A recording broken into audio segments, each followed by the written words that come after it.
Salami. დღეს მოდი ვისაუბროთ ისეთ ფაქტორებზე, რაზეც არ შეგვწევს ძალა ვიმოქმედოთ და უნდა მივიღოთ ისინი. ეს არის ამინდი. ვითომ ხო არაფერი რა. მაგრამ ძალიან ბევრი რამეს წყვეტს. ჩემის აზრით ეს ბუნებრივი ფაქტორი, რაც ჩვენ ძალის მიღმა არის, იმდენ რამეს გვიწყვეტს კულტურაში და ყოფაში და ყოველდღიურობაში, რომ რო გადმოდიხარ სხვა კულტურაში, სადაც საერთოდ სხვა ამინდია, ამუღამებ რომ ბიჭო თურმე როგორ ნახევარზე მეტი ამათი შეგნება და ჩვენი შეგნებაც ამინდზე ყოფილა დამოკიდებული რა. აი ხარ ვიცი ცოტა ისეთი დიდი ნათქვამია. მოკლედ რას გულისხმობ რა? წინა ვიდეოში ვახსენა ეს გამოთქმა, რომ არ არსებობს ცუდი ამინდი, არსებობს მხოლოდ ცუდი ეკიპირება. ეგეთი გამოთქმა არსებობს გერმანიაში მაგალითად რა. და აქითაც ვრცელდება რა. იმიტომ რომ რა გინდა რომ ქნა, ეხა ამინდს დააბრალო რაღაცები ისეთი პონტია, მაინც არ ყოფილა შენ იმაში, ანუ ლოგიკა რა არის რა. მაინც არ ყოფილა შენს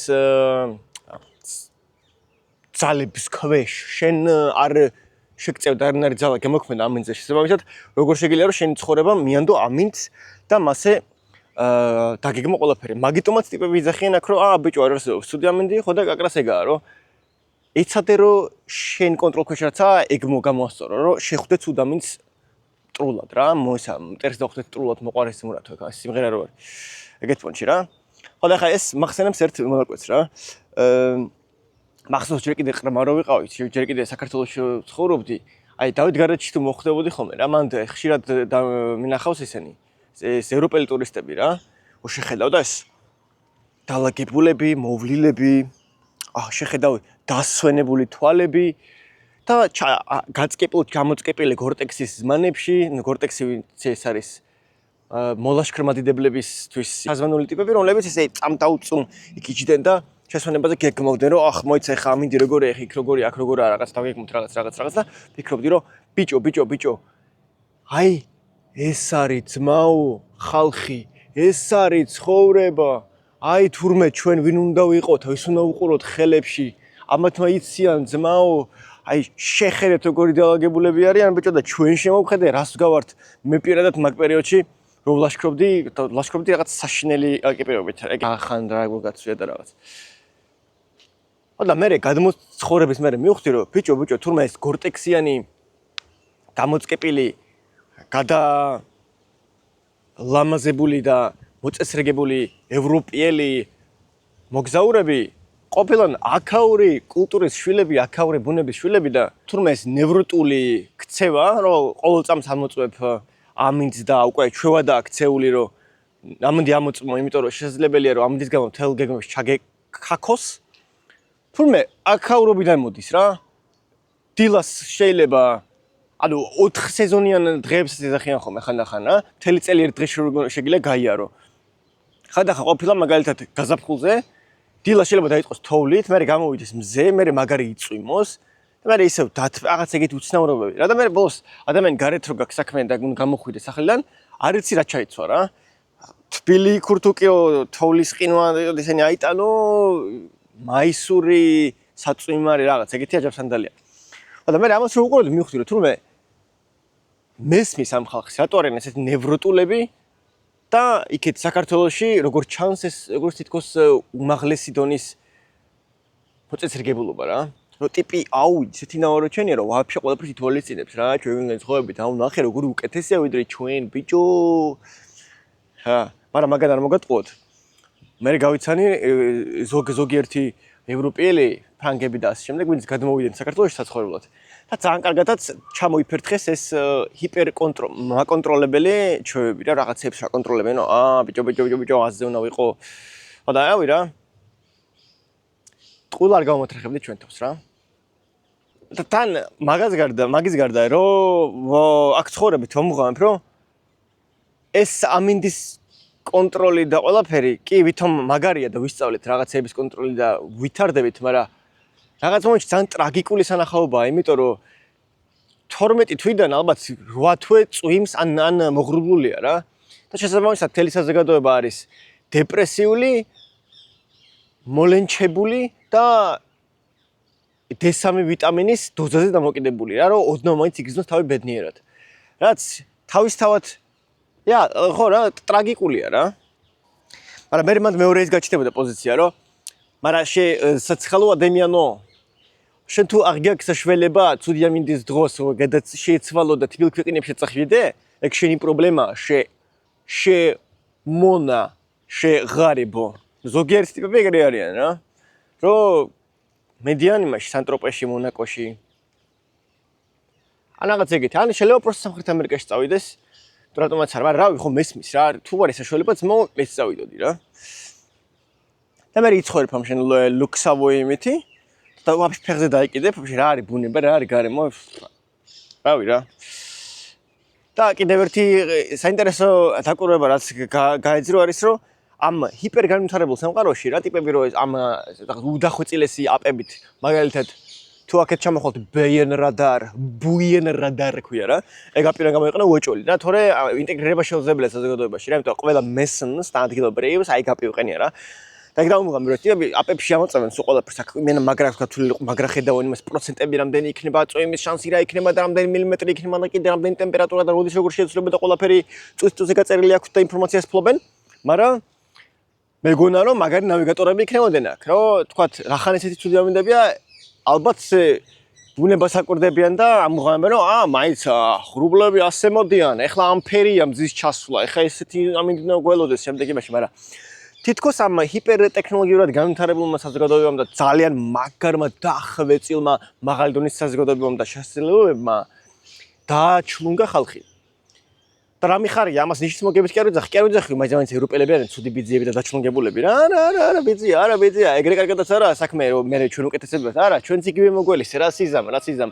ეგრეა რაღაცებს რომ ჩაინაცვლებ და ტექნოლოგია იკეთებს, მე რა გინდა მე ეგუნარები და ბლაგდება. მაგრამ მესმის ახლა რომ საქმიანი კაცი ხარ, საქმიანი ქალი ხარ. დარბიხარ აქ ვის ცხელა შენი ღრუბლებისთვის. ბაზარი არა. ამაზო ადამიანო. აქამდე თუ უყურე ძალიან კაია. და მინდა გთხოვ ერთი რამე რომ იქნებ დააჭირო გამოწერეთ ღილაკს ამით მეც მეტი мотиваცია მომეცემა და მივხვდები იდეაში საერთოდ რას ვჩალიჩობ. მადლობა. ახლა კი დაუბრუნდეთ თემას. და მე მოდის მომენტი კონკრეტულად ბელგიურ ნიდერლანდებში და ჩრდილო საფრანგეთში რომ ამ ნაცრისფერ ცაში დაიწყება გაზაფხული და გამოანათებენ პირველი სხივები და პირველი სხივები რომ გამოანათებენ ყველა უკლებლივ ყველა იგიჟებს თავს 15 გრადუსზე მაღლა ალბათ ვარა ტემპერატურა აი ხალხო ზაფხულია გავიხადეთ ყველაფერი წავიდით ყველანი ტერასებზე დავაი ეს ესპრესოს ტრუპა წავიდა იქ აპერულ სპრეცივ ტრუპას და აუიე აი სეზონია გაიხსნა გავგიჟდით ზე ბიჭო არიქა და მართლა მასე არის თუ ვინმე სკაგიმართლას და ცხოვრობთ ქალაქის ცენტრში ასთვის დიდი ქალაქის ცენტრში და ირგვლივ ბარები და რაღაცებია აი მაგას ყურით ხვდები რა აი ღია აივნის კარი რო გაქვს და უკვე საღამოობითაც რო ყაყანი არის და ხალხი რო ჭახაჭუხ ღვინის წრუპა რაღაცა იმიტომ რომ არიქა ბიჭო კაი ამინდია რაც რო შეხედო რა ძალიან ბუნებრივია იმიტომ რომ უმეტესობა დრო რო მას რა ქვია ბელგიურ ცისფერს უყურებ ბელგიური ცისფერი ეგ ნაცრისფერია ბელგიური ცისფერს რო უყურებ მე ხო გაგიჟდები რა არც ვიტამინი და გაქვს არაფერი წამალზე ზიხარ და არიქა ბიჭო ძლივს გაიჩიტა პონტი რომ წესირ მზეს შევეგებოდა ასნია გავარდები ხო მესმის 100% რა მაგრამ ბიჭო ეს არის რა ეგ ცოტა სევდიანია ეს როგორი პონტი არის აი ადამიანის გარდაუვალი ტრაგედია რომ მზის ცირე ნაწილაკებს ებღაუჭება რომ ახლა მაინც მაქვს საშუალება რომ ვიგრძნო მზე ჩემ კანზე და არიქა უნდა გამოვიყენო ეს დრო სრულად რა რაღაც მხრევ გავს იცი რას აი ციხეში რომ ციხის საჭმელზე არის ხალხი და გარეკილი რო აქვს და წელიწადში ერთხელ რო თქვათ ახ ფასტფუდი უცად გევასებათ გამეგებთ და ფასტფუდი რომ მოდის წელიწადში ერთხელ და რომ დაასკდებიან იგიჟებიან გლიჯავენ ერთმანეთს სახეს აძრობენ რომ ეს ჰამბურგერი ჭამონ რა აი მაგას გავს რა აი დეფიციტში ყოფი ადამიანი რომ რაღაცას აღმოაჩენს და მიასკდება და ახამდება ხო და ტრაგიკულია მოდი წუთიერი დუმილი საწყალი ჩრდილო ევროპელებისთვის ვისაც მზე არ აქვს და არ განუცდია 40 გრადუსიანი სიცხეები და აუტანლობა და ლოცვა ოღონდ მზე გადავიდესო იმიტომ რომ მათი ეს რიტუალი გავიდნენ ყოველ წელს პირველ დათმობაზე ტრასაზე ემსგავსება დაგეგმილ ბედნიერებას. დაგეგმილ თავისუფლების მომენტს, როცა ამ ადამიანებს შეუძლიათ მოწყდნენ თავიანთ თვითგადარჩენის რუტინას და ძლივს იგრძნონ თავი ადამიანებად. ისეთ ადამიანებად, როგორც ღმერთმა შექმნა ისინი ადამის და ევას სახით. ანუ ედემის ბაღის ადამიანის განცდის წამი არის ეს ტერასა, რომ ორი წამი მაინც იჯდე შენ და შენს დედაბუნებასთან ერთ-ერთზე დარჩე და მზის შუქი იგრძნო შენს მოშიებულ კანზე. ეგ არის. და იცი რატო? იმიტომ რომ დამპალმა სისტემამ კასტრაცია ჩაუტარა ყველას. იმიტომ რომ შენ აღარ შეგიძლია თავისუფლად გახვიდე ბუნებაში.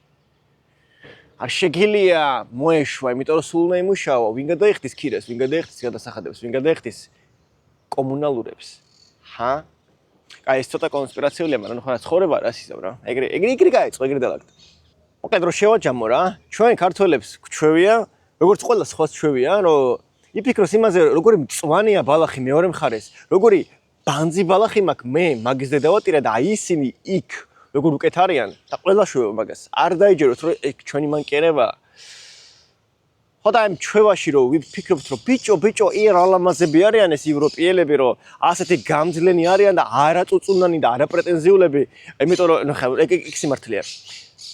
ჩემ ქართულ მეგობრებთან ხშირად ქონია ეგ მომენტები, რომ წვიმა რო დაიწყება, აუიე, ყველა გეგმა უქმდება და ჩავრჩით სახში, სადმე მიხურულში რა. მაგრამ აქეთ კიდე ამღაიამფ რომ წვიმას თავის დონეები აქვს რა, როცა შეიძლება კიდე აქტივობები აკეთო და ეგეც საინტერესოა რა, მაგ გამძლეობას მართლა გაძლევს აქაურობა და просто ეგ გამძლეობაც რა, არ არის ავტომატურად რაღაცა ძალიან მაგარი რა. ჩვენს ვისწავლით ბიძია, მაგის საჭიროება რო იყოს რა, ეს კი არის რომ ავტომატურად ცუდები ვართ, რადგან ცოტა ეგეთი ნაზიბროლები ვართ რა.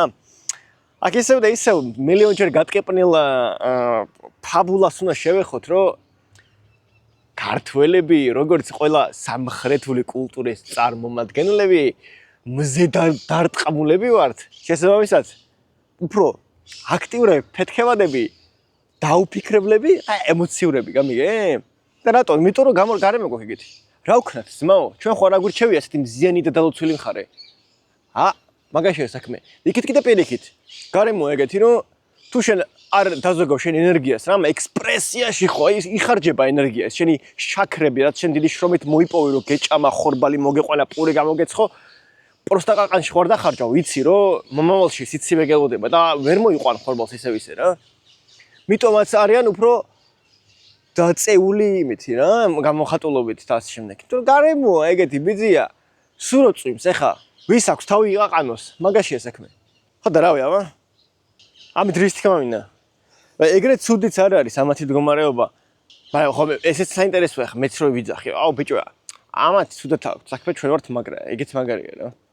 ეს რა ქვია, როგორც ჟირინოვსკი რო იძახდა რა, ეს ზაგნივაევშა ევროპაო რა. ევროპალპება. არა, ეგრეც არ არის, ხა ეგეც ცოტა ესეთი დიდი ხმამაღალი ნათქვამია. კიდევ ერთხელ გამარჯობა ლამაზო ადამიანო. და კიდევ ერთხელ მადლობა რომ აქამდე მოხვდი. დამწყები ვიდეოგრაფირობა არც ისე მარტივია.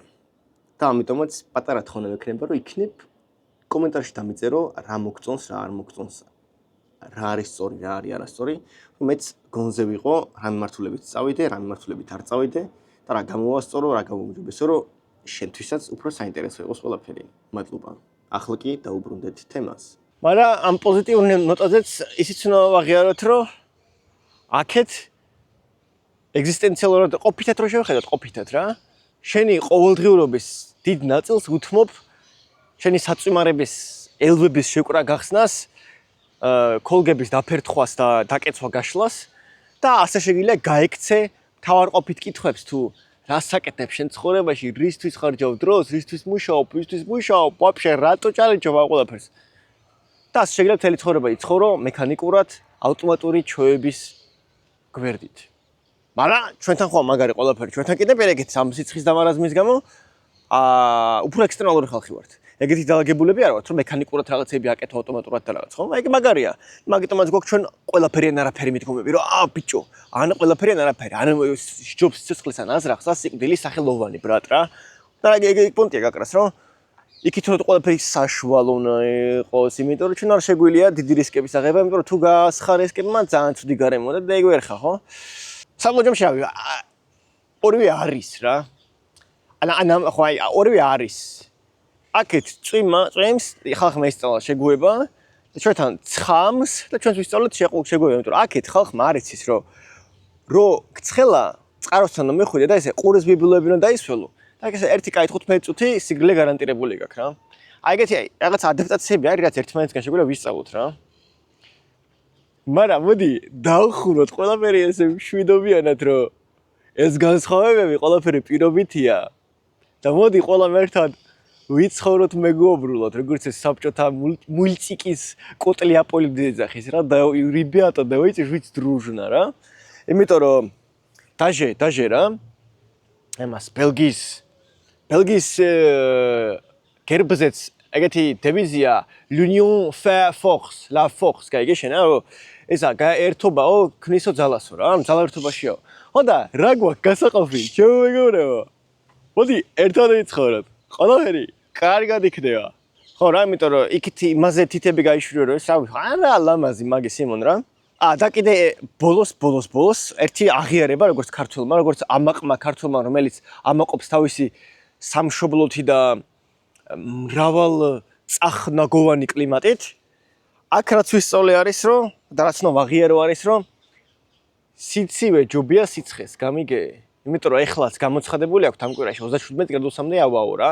და ეგეთი მის დღემში არ უნახავს ბელგიას რა, ეგრე იძახიან ადგილობრივები რომ ეს რა ყოფილა ბიჭო ივნისში რო 37-ია, მე რა გვეშოლებაო რა. ეხა მე როგორც ქართველს კი მეცინება ულაშებში რა, მაგრამ მაინც მივხვდი მაგას რომ როცა კაკრას აის ვიტამინი D3-ის ნაკლებობით გაჟღენთილი ღრუბლიანი დღეებია, უფრო უკეთ მუშაობ და ჩემს საქმეს უკეთ ვაკეთებ.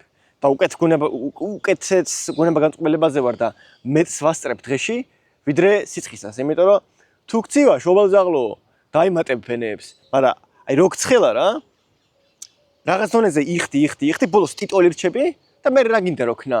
ან კონდიციონერი უნდა დაიყენო და პოლარული დათვები უნდა დახოცო, ეს ისე პირობითად რა, მოკლედ ენერგიის პონჩი ძალიან ბევრი ენერგიას მოიხმარს. არა, მაგე ლამაზი.